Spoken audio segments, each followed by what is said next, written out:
ព្រ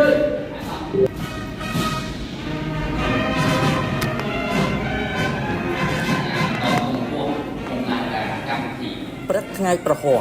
ពីរោចខែចេឆ្នាំម្សាញ់សិបស័កពុទ្ធសករាជ2569ត្រូវនឹងថ្ងៃទី12ខែមិថុនា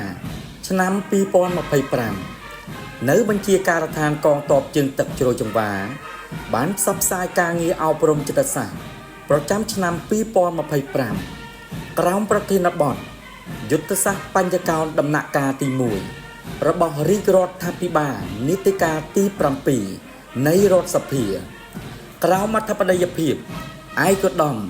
ឧត្តមនាវីតូមឿនវណ្ណឿននាយសេនាធិការរងកងទ័ពជើងទឹក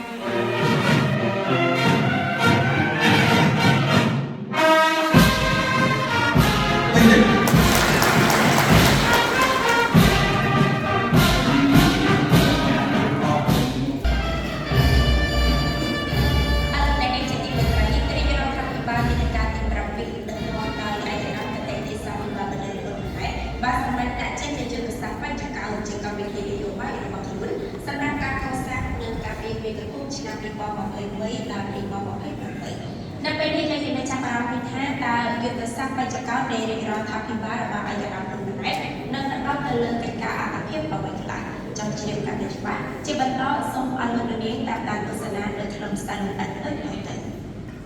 រាជរដ្ឋាភិបាលនីតិកាលទី7ដឹកនាំដោយឯកឧត្តមកិត្តិយសបណ្ឌិតហ៊ុនម៉ាណែតបានសម្រេចដាក់ចេញនូវយុទ្ធសាស្ត្របញ្ចកោណជាកម្មវិធីនយោបាយរបស់ខ្លួន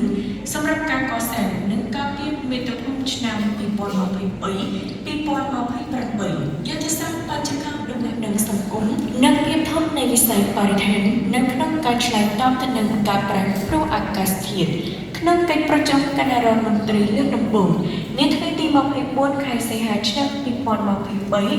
កឧត្តមហ៊ុនម៉ាណែតបានគូរំលែកថា